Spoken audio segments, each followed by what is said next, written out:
皆さん、こんにちは。ロック204チャンネルへようこそ。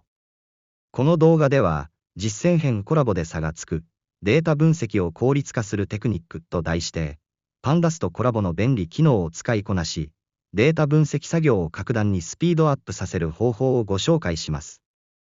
データ分析の効率を上げたい方は必見です。今回の動画の目的は、データ分析における前処理や集計といった作業をより効率的かつ効果的に行うためのテクニックを皆さんに学んでいただくことです。内容としては、主に以下の3つのポイントに焦点を当てて解説していきます。複数のファイルをまとめて扱う方法。データの前処理欠損値の処理やデータ型の変換など。効率的なデータ集計。これらのテクニックを習得することで、皆さんのデータ分析スキルが一段と向上すること間違いなしです。それでは、早速始めていきましょう。データ分析を行っていると、データが複数のファイルに分かれているケースがよくありますよね。例えば、月ごとの売上データが、それぞれ別の CSV ファイルとして保存されている場合などです。こういった状況で、一つ一つのファイルを手作業で読み込んでいては、時間がいくらあっても足りません。そこで重要になるのが、プログラムを使ってこれらの作業を自動化するという視点です。この動画では、その具体的な方法を解説していきます。今回、分析に使用するデータをご紹介します。こちらに表示されているのは、商品取引データが保存された3つの CSV ファイルです。sales_20231.csv、sales_20232.csv、sales_20233.csv というファイル名で、それぞれ2023年の1月から3月までのデータが格納されています。これらのファイルはすべて同じ形式で、デート日付、プロダクト商品、リージョン地域、セールス売上、コスト、カスタマー ID、顧客 ID、ノーツ尾行といった列で構成されています。これらのファイルをコラボの作業領域にアップロードし、実際に分析を進めていきます。複数のファイルを効率的に扱うために、Python の便利なモジュールを活用します。まず一つ目は、グロップモジュールです。グロップモジュールは、ファイルシステム上で、指定したパターン、例えばワイルドカードなどを使って、条件に一致するファイルやディレクトリのパスを簡単に見つけ出すことができます。例えば、特定のディレクトリ内にあるすべての CSV ファイルを取得する、といった処理に役立ちます。二つ目は、OS モジュールです。OS モジュールは、オペレーティングシステム、つまり OS とやり取りするための様々な機能を提供してくれます。ファイルやディレクトリの作成、削除、名前の変更パスの操作など、OS レベルの操作を行いたい場合に非常に便利です。例えば、取得したファイルのフルパスからファイル名だけを抽出する、といった処理が可能です。これらのモジュールを使いこなすことで、ファイル操作の自動化が格段に楽になります。グロップモジュールなどを使って複数の CSV ファイルを読み込むと、それぞれのファイルの内容が個別のデータフレームとしてリストに格納されることになります。しかし、分析を行う上では、これらのデータフレームを一つにまとめて扱いたい場合がほとんどです。そこで活躍するのが、パンダスのコンカット関数です。pd.concat を使い、引数にデータフレームのリストを渡すことで、これらのデータフレームを簡単に結合することができます。アクシスイコール0と指定すると両方向に結合され、これはデフォルトの動作なので省略も可能です。ignore_index イコール true とすることで、結合後の新しいデータフレームに対してインデックスを0から振り直すことができます。これにより、元のデータフレームのインデックスを引き継がずに、すっきりとした形でデータを統合できます。それでは、Google コラボラトリーを使用して、ファイル一覧の取得と繰り返し処理について説明します。最初に Google コラボラトリーの作業領域に3つの CSV ファイルをアップロードしておきます。使用するモジュールは、グロップモジュールと OS モジュールをインポートします。グロップモジュールは、ファイルシステム上で、指定したパターン、ワイルドカードなどに一致するファイルやディレクトリのパスを見つけるために使われます。OS モジュールは、ファイルやディレクトリの作成、削除、名前変更、パスの操作など、OS レベルの操作が可能です。次に、サンプルデータが保存されているディレクトリーを、アウトプットアンダーラインディル一重引用符、コンテント一重引用符のようにして指定します。このディレクトリーは、コラボの作業領域を示します。こちらの作業領域がコンテントディレクトリーになります。次に、アウトプットアンダーラインディルで指定したディレクトリー内のすべての CSV ファイルを取得を grop.grop、os.pass.join、アウトプットアンダーラインディル、一重引用符 .csv 一重引用符で取得しファイルアンダーラインリストに代入します。そして9行目でファイルリストを表示しています。13行目の4文では、そのファイルリストよりファイルを一つずつ取り出し、15行目でファイルネームにファイル名を取り出し、16行目でファイル名を表示する繰り返し処理を行っています。それでは、実行してみます。するとこのようにファイル名のリストが表示された後、4文で一つ一つのファイル名を表示しています。それでは、読み込んだデータを一つにまとめるプログラムを紹介します。今回はデータを一つにまとめるために Pandas モジュールをインポートします。先ほどと同じように、6行目でアウトプットディレクトリーを設定します。そして grop.grop、os.pass.join で、作業領域内のすべての CSV ファイルを取得しファイルリストに代入します。次に読み込んだデータフレームを格納するリスト df アンダーラインリストを初期化します。次に、14行目でファイルリストより一つずつファイル名を取り出し、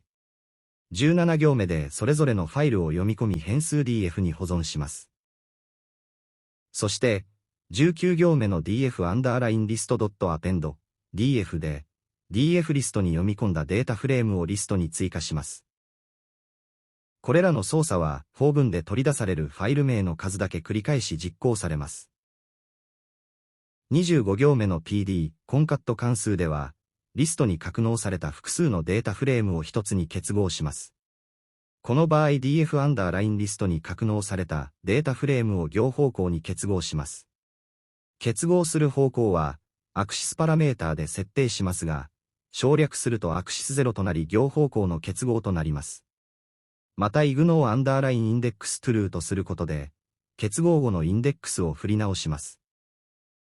そして、その結果をコンバインドアンダーライン df に取得します。31行では、結合後のデータフレームの先頭を確認のために表示します。そして35行目では、コンバインド df の情報を表示した後、36行目で、コンバインド df の内容を表示してプログラムを終わっています。このコードを実行すると、このように、結合後のデータフレームの先頭行、5行を表示し、次にこのデータフレームの情報を表示した後、データフレームの内容を最後に表示しています。データを結合したら、次に行うべき重要なステップの一つが、欠損値の確認です。欠損値とは、データの中で根が入っていない、いわば、抜けや漏れのことです。これらが存在すると、分析結果に誤りが生じたり、エラーの原因になったりすることがあります。Pandas のデータフレームでは、isNull メソッドを使うと、各要素が欠損値であるかどうかを true/false で判定できます。さらに、その結果に対して sum メソッドを適用することで、列ごとに欠損値がいくつあるのかを簡単に集計することができます。プリンチャコンビネドアンダーライン df.isNull.sum のように記述することで、結合したデータフレームカンビネドアンダーライン df の各列に、それぞれ何個の欠損値が含まれているかを確認できます。欠損値を確認したら、次はその処理方法を考えます。最もシンプルな処理方法の一つが、欠損値を含む行を削除してしまうことです。Pandas では、ドロップなメソッドを使うことで、欠損値を含む行や列を削除できます。例えば、カンビネドアンダーライン df.drop な how equal any とすると、いずれかの列に一つでも欠損値が含まれている行はすべて削除されます。how equal all というオプションを指定すると、すべての列が欠損値である行のみを削除します。また、インプラスイコールフォルスがデフォルトの動作で、これは元のデータフレームを変更せずに、欠損値を削除した新しいデータフレームを返します。元のデータを保持しつつ処理結果を確認したい場合に便利です。もし元のデータフレームを直接変更したい場合は、インプラスイコールトゥルーを指定します。ここでは、df アンダーラインドロップドイコールカンビネドアンダーライン df ドットドロップナハウイコール any として、いずれかの列に欠損値がある行を削除した結果を、新しいデータフレームで if アンダーラインドロップドに格納しています。欠損値のもう一つの代表的な処理方法が、欠損値を特定の値で埋めるという方法です。これを保管とも言います。行ごと削除してしまうと貴重なデータが失われてしまう場合に有効な手段です。Pandas では、フィルなメソッドを使って欠損値を指定した値で置き換えることができます。例えば、df アンダーラインフィルドカスタマーアンダーライン ID イコール df アンダーラインフィルドカスタマーアンダーライン ID ドットフィルナ -1 のように記述すると、df アンダーラインフィルドというデータフレームのカスタマーアンダーライン ID 列に含まれるすべての欠損値 NAN が-1という値で置き換えられます。どのような値で埋めるかは、データの性質や分析の目的によって慎重に検討する必要があります。例えば、数値データであれば平均値や中央値で保管したり、カテゴリデータであれば最頻値で保管したり、あるいは今回のように特定の固定値-1など、本来のデータではありえない値で埋めて欠損であったことを明示する、といった方法が考えられます。今回は Google コラボを使用して、欠損値の確認と処理を行うプログラムについて説明します。前回は、コラボの作業領域にアップロードした形式の同じ CSV ファイルを立て結合する方法について説明しました。今回のプログラムでも、そのプログラムを使用しデータを取り込みます。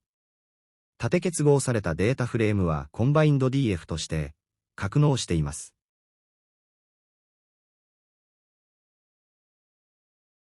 それでは、そこまで実行してみましょう。すると、このような形でデータが取り込まれていることがわかります。データフレームは7個の項目と600行のデータを含んでいることがわかります。またデータの中には NAN と表記された欠損値が存在していることも確認できます。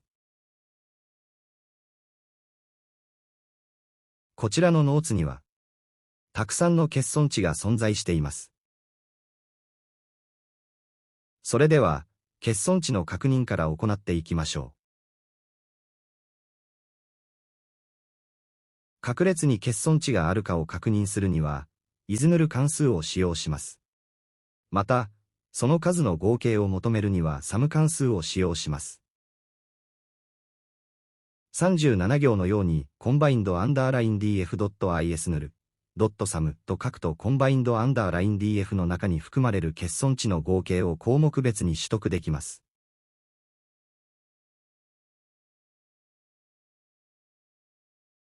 それでは、続きを実行してみましょう。すると、カスタマー ID に30個、ノーツに540個の欠損値があることがわかります。次は、欠損値を含む行を削除してみましょう。欠損値を削除したデータフレームを入れる変数として df ドロップドを用意します。使用する関数は lopNA を使用します。括弧の中に how 一重引用符 any 一重引用符を入れると、一つでも欠損値があれば行を削除します。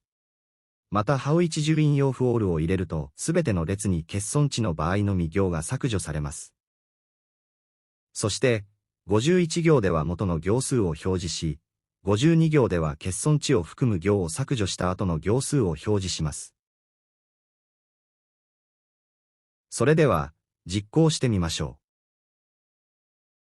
結果は元の行数が600で、欠損値を含む行を削除した後の行数は59行となっています。次は、欠損値を特定の値で入れ替える処理について説明します。ここで使用するのは、fillNA 関数です。最初に df アンダーラインフィルド変数に、元のデータフレーム combinedDF をコピーします。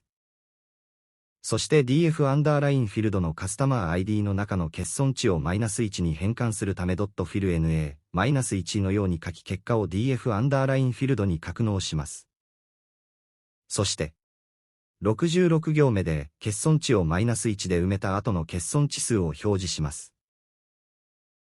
それでは、実行してみましょ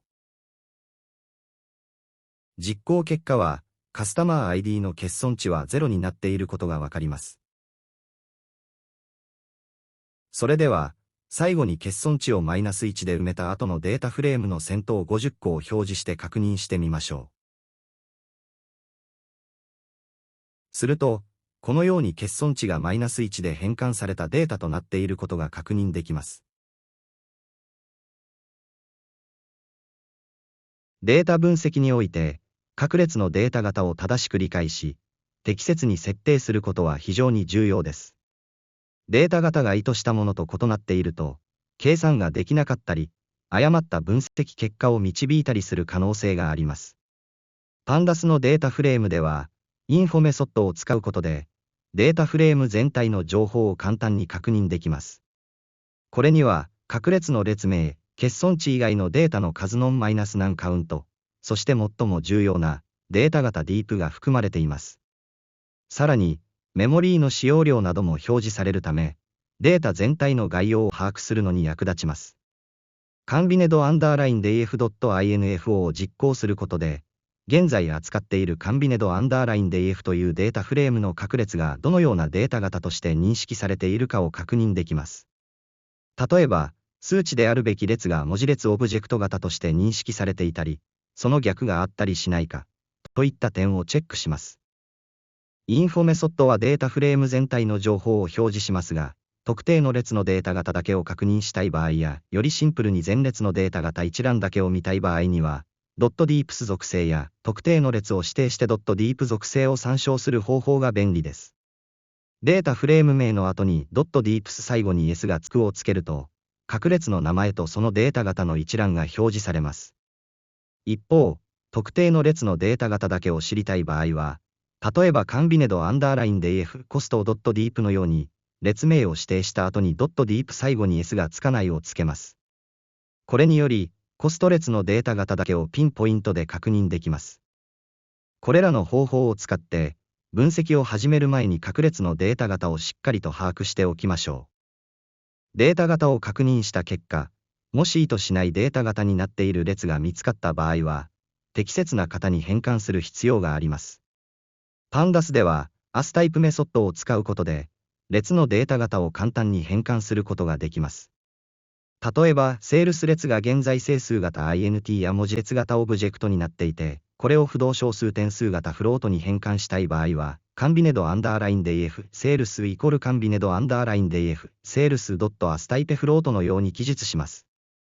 astype の引数に変換したいデータ型を文字列で指定します。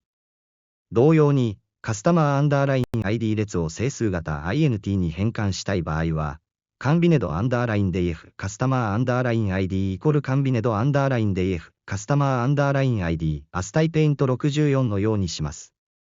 int64 は64ビット整数型を意味します。ただし、注意点として、文字列が混じっている列を数値型に変換しようとするとエラーが発生することがあります。その場合は、事前に不要な文字列を削除したり、数値に変換できない値を欠損値として扱うなどの前処理が必要になります。今回は、データ型の確認とデータ変換について解説していきます。データは、前回用いた3つの CSV ファイルの結合データを使用します。プログラムの前半は、前回と同様ですので、説明を省略します。取り込まれたデータは、コンバインド DF に保存しています。これを表示してみましょう。先頭の5行を表示したのが、このデータとなります。次に、データタイプを表示してみます。データタイプは、デート、プロダクト、リージョンは、オブジェクト。セールスは int64。コスト、カスタマー ID はフロート64。ノーツは、オブジェクトとなっています。先ほどのコンバインド DF の情報はインフォメソッドを使用して確認しました。次にデータ変換です。43行目では、セールス列のデータの確認を行います。コンバインドアンダーライン DF セールス D タイプと書くことで、セールス列のデータタイプを取得できます。それでは、続きを実行してみましょう。すると、セールスの現在のデータ形は INT64 であることがわかります。次はセールス列のデータ型をフロート型に変更してみましょう。この場合は、コンバインド DF のセールス列の後に .as タイプ括弧の中に、フロートと記入し、それをコンバインド DF のセールス列に代入します。そして、変換後のデータタイプを D タイプを用いて表示します。そして、57行目でisNull関数とsum関数を使用することによって欠損値数を表示します。次に、インプットで一時停止します。それでは、実行してみましょう。すると、変換前のセールスデータの形は INT64 で、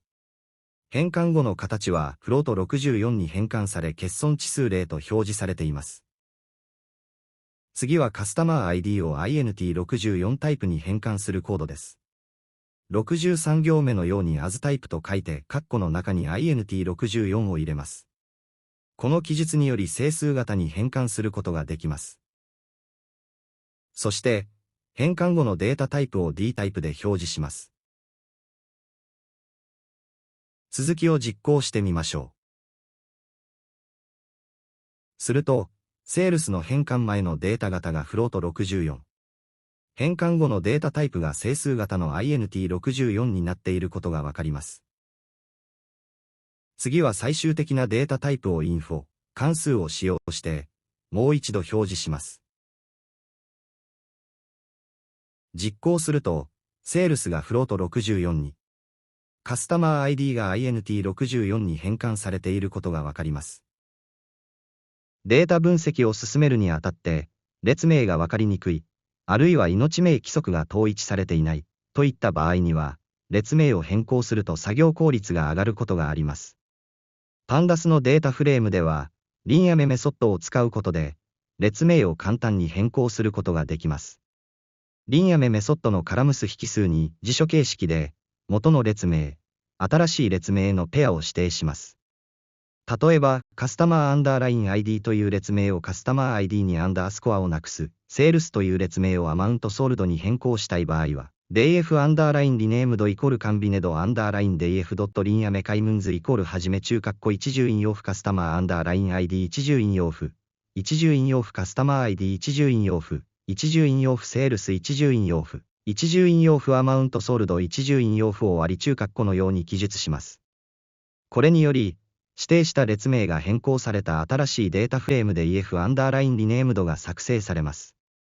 元のデータフレームカンビネドアンダーラインで EF は変更されません。もし元のデータフレームを直接変更したい場合は、インプラスイコールトゥルーオプションを指定します。分析の過程で不要な行や列を削除したいケースが出てきます。例えば、外れ値を含む行を削除したり、分析に使わない特徴量の列を削除したりする場合などです。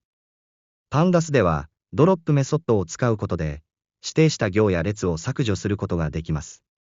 行を削除する場合は、インデックス引数に削除したい行のインデックスまたはインデックスのリストを指定します。例えば、インデックスが0と2の行を削除したい場合は、df アンダーラインローアンダーラインドロップドイコールカンビネドアンダーライン df ドットドロップインデックスイコール0、2のように記述します。列を削除する場合は、カラムス引数に削除したい列名または列名のリストを指定します。例えば、セールス列とノツ列を削除したい場合は、df アンダーラインコルアンダーラインドロップドイコールカンビネドアンダーライン df ドットドロップアイムンズイコールセールス、ノーツのように記述します。ドロップメソッドもデフォルトでは、とのデータフレームを変更せず、処理結果を新しいデータフレームとして返します。元のデータフレームを直接変更したい場合は、インプラスイコールトゥルーオプションを指定します。データ分析では、特定の条件に合致するデータだけを抽出して分析したい、という場面が頻繁にあります。これをフィルタリングと呼びます。パンダスのデータフレームでは、非常に直感的な方法でフィルタリングを行うことができます。基本的には、データフレーム、条件式という形式で記述します。例えば、アマウントソルドという列の値が5000以上の行だけを抽出したい場合は、はいアンダーラインセールスアンダーライン DF イコール DF アンダーラインクリーンド DF アンダーラインクリーンドアマウントソルド大なりイコール5000のように書きます。括弧の中の DF アンダーラインクリーンドアマウントソルド大なりイコール5000が条件式で、これが true となる行だけが抽出され、はいアンダーラインセールスアンダーライン DF に格納されます。複数の条件を組み合わせることも可能です。例えば、リージョン列がイーストであるか、またはウエストである行を抽出したい場合は、論理演算子を使います。または OR はパイプ記号、カツ&はアンパサンド記号アンパサンドで表現します。各条件式は括弧で囲むのが一般的です。イーストアンダーラインウエストアンダーライン DF イコール DF アンダーラインクリーンド DF アンダーラインクリーンドリージョンイコールイコールイースト DF アンダーラインクリーンドリージョンイコールイコールウエストをこのように記述することで、リージョンがイーストまたはウエストの行だけを抽出できます。それでは、列名の変更、列の削除とフィルタリングについて説明します。使用するデータは、前回使用したデータフレーム、コンバインド DF を用います。それでは、このデータをまず見てみましょう。先頭5行を表示しています。列はデート、プロダクト、リージョン、ステート、カスタマー ID、ノーツとなっています。最初は列名を変更します。使用するのは、リネームメソッドを使います。このコマンドでは、カラムス引数に辞書形式で、元の列名コロン、新しい列名で指定していきます。またインプレースイコールホルスとして設定すると元のデータフレームは変更されず、新しいデータフレームが返されます。インプレスイコールホルスは、デフォルトなので省略できます。62行目でコンバインド df.rename として、カラムスの設定値として、辞書形式で63、64行のように列名の変更を設定します。カスタマーアンダーライン ID は新しい名前として、アンダーラインを取ってカスタマー ID として設定します。またセールスは、アマウントソルドに変更します。そして、変更されたデータフレーム DF リネームドを表示します。それでは、続きを実行してみましょう。実行すると、カスタマーアンダーライン ID がカスタマー ID に変更されて、セールスがアマウントソルドに変更されているのが確認できます。次は、不要な列の削除です。使用するメソッドはドロップを使用します。削除したい列名をリストで設定します。またこの時、方向を設定するのにアクシスを使いますが、列ではアクシス1として設定を行います。例であれば行となります。今回は、データフレーム DF アンダーラインリネームドを使用してドロップメソッドを実行します。括弧の中には、カラムスイコールリストとして列名ノーツを設定します。そして、結果を DF アンダーラインクリーンドに代入し表示します。それでは、実行してみましょう。実行結果は、ノーツ列が削除されているのが確認できます。ここが削除された列となります。次は条件でデータを絞り込む方法です。アマウントソルドが5000以上のデータを抽出してみます。データフレーム DF アンダーラインクリーンドのアマウントソルド列が5000以上の列を92行のようにして抽出してハイアンダーラインセールスアンダーライン DF に代入します。このように5000以下のデータも存在しています。それでは、実行してみます。実行結果は、1000以上のデータのみとなりました。次は、特定の地域リジョンのデータを抽出します。リージョンがイーストまたウエストの行を抽出してみます。この場合、リージョンがイーストまたはウエストですので、各条件を括弧で囲み設定します。また2つの条件の論理演算子として、OR 条件としてパイプを使います。ちなみに AND 条件はアンパサンドを使います。こちらがリージョンがイーストに等しい場合の設定です。等しいは、イコールを2つ並べて条件設定します。OR はパイプラインを使用します。そして、リージョンがウエストに等しい。これらの両方の条件は、括弧で囲みます。実行前のデータには NOS があります。それでは、を実行してみましょう。抽出されたデータを見ると、ウエストとイーストのみとなりました。それでは最後に AND 条件で抽出してみましょう。プロダクトが A かつアマウントソールドが3000未満の行を抽出します。この場合、AND 条件をアンパサンドを使用して行います。それでは、実行してみましょう。すると、プロダクトが A のみとなり、アマウント、ソルドが3000未満となっていることがわかります。データ分析の非常に強力なテクニックの一つが、特定の列の値に基づいてデータをグループ化し、それぞれのグループごとに集計を行うことです。これにより、カテゴリー別の合計値や平均値などを簡単に算出できます。Pandas では、グループ B メソッドを使ってデータをグループ化し、その後に集計関数例、Sum、Mean、Count などを適用することで、グループごとの集計結果を得ることができます。例えば、プロダクト列の値ごとつまり商品ごとにセールス売上の合計を計算したい場合は、プロダクトアンダーラインセールスアンダーラインサムイコールカンビネドアンダーライン DF ドットグループ B プロダクトセールスドットサムのように記述します。まずグループ B プロダクトで商品をキーとしてグループ化し、次にセールスで集計対象の列を指定し、最後にドットサムで合計を計算します。同様に、リージョン列の値ごと地域ごとにコストの平均を計算したい場合は、リージョンアンダーラインコストアンダーラインミーンイコールカンビネドアンダーライン DF ドットグループ B リージョンコストドットミーンとします。さらに、複数の列でグループ化することも可能です。例えば、プロダクトとリージョンの両方でグループ化しつまり商品ごと、かつ地域ごと、それぞれのセールスの合計と平均を計算したい場合は、グループ B の引数に列名のリスト、プロダクト、リージョンを指定し、集計処理には ACK メソッドを使って複数の集計関数ここでは Sum と Mean をリストで指定します。プロダクトアンダーラインリージョンアンダーラインセールスイコールカンビネドアンダーライン DF ドットグループ B プロダクト、リージョンセールスドット ACK Sum、Mean これにより、より詳細なクロス集計が可能になります。Excel などでおなじみのピボットテーブルも、Pandas を使えば簡単に作成することができます。ピボットテーブルは、データを多角的に集計、分析するための非常に強力なツールです。行列、集計したい値を指定することで、クロス集計表を柔軟に作成できます。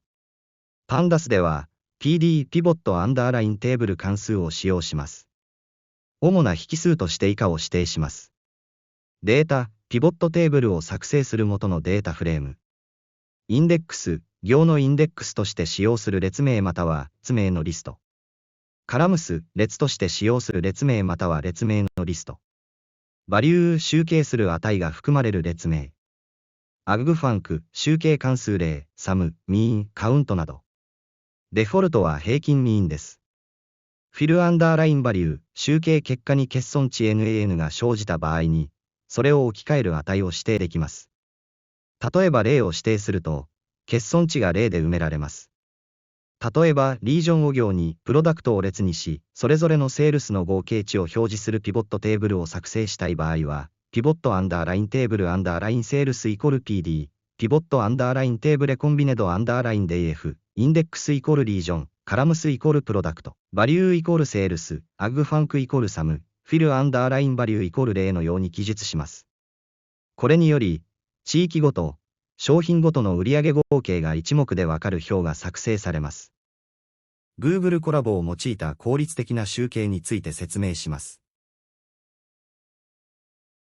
集計に用いるデータは、前回と同じものを用います。また、今回はセールスからコストを引いた値をプロフィット列として追加しました。それでは、データを見ていきましょう。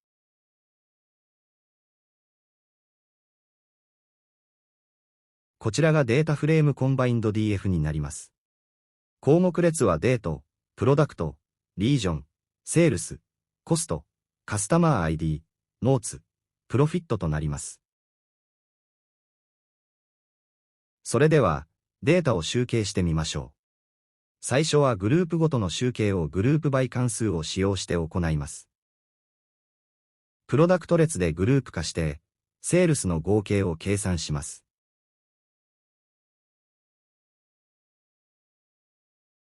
データフレームコンバインド DF の後にドットグループバイと書き、括弧の中にグループ化するプロダクトを入れ、その次にリストにセールス。そして、ドット合計関数であるサムを記述します。それでは続けて実行します。すると、このように、プロダクトごとのセールスの合計値が計算され、表示されました。次は、リージョンごとのコストの平均値を求めます。やり方は同じです。グループバイ関数の中に分類列として、リージョンを入れ、その後にリストとしてコストを追加してドットミーンとします。これにより、リージョンごとのコストの平均値を求めることができます。続きを実行します。すると、このようにリージョンごとのコストの平均値を求めることができました。次は複数の列でグループ化し、複数の集計関数を適用して集計してみます。今回は、プロダクトとリージョンでグループ化し、セールスの合計と平均を計算します。この例では、グループバイ関数の引数として、リストでプロダクト、次にリージョンを設定し、集計列として、セールスを。計算方法として、アック関数の中にサムとミーンを記述します。続きを実行してみましょう。実行結果は大分類としてプロダクト、小分類として、リージョンが表示され、集計値としては、セールスの合計、平均が表示されています。次は、複数の集計関数を同時に適用していきます。この例では、プロダクトごとにセールスの合計と最大値プラフィットの合計と平均を計算します。分類項目としては、グループバイ関数を使用して、プロダクトを設定します。そして計算方法は AGG 関数で、トータルセールスとしてセールスの合計値をサムで設定し、マックスセールスには、セールスの最大値をマックスで、トータルプロフィットには、プロフィットの合計をサムで、AVG プラフィットには、プロフィットの平均をミーンで設定します。続きを実行してみましょう。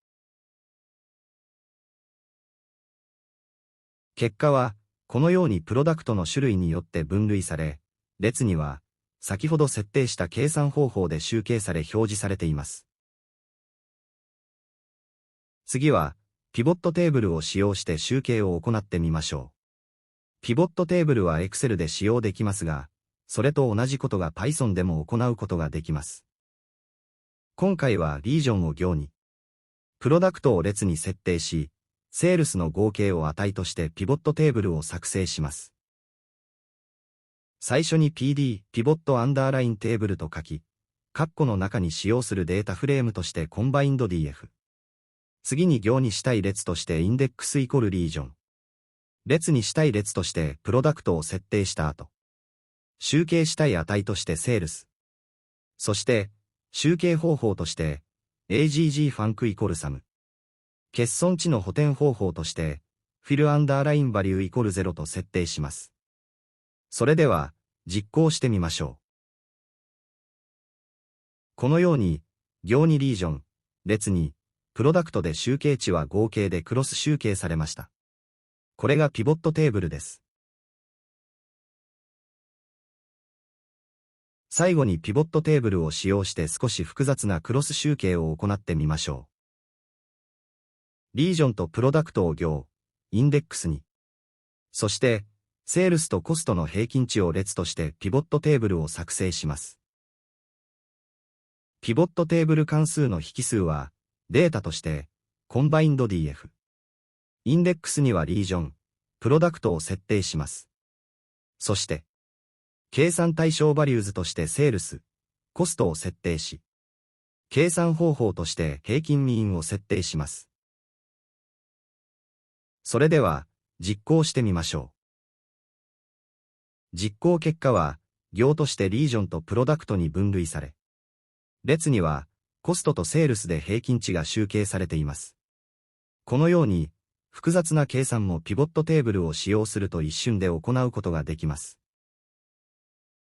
さて、今回の動画では、Google コラボラトリと Pandas を使ってデータ分析を効率化するための様々なテクニックをご紹介してきました。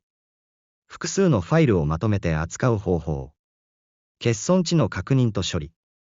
データ型の適切な管理。列名の変更や不要なデータの削除。条件に基づくデータのフィルタリング。グループ B を使った柔軟な集計。ピボットアンダーラインテーブルによる高度なクロス集計。これらのテクニックは、皆さんが実際のデータ分析業務に取り組む上で、きっと役立つはずです。ぜひ、ご自身のデータを使って、今日学んだことを試してみてください。データ分析において、効率化は、単に作業時間を短縮するだけでなく、分析の質を高め、より多くの洞察を得るためのスピードを上げる上で不可欠な要素です。今後の動画では、今回ご紹介したテクニックをさらに発展させ、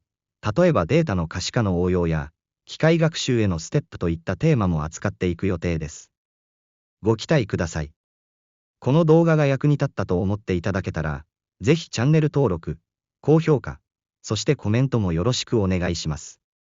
皆さんのフィードバックが、今後の動画作成の励みになります。ご視聴いただき、誠にありがとうございました。また次回の動画でお会いしましょう。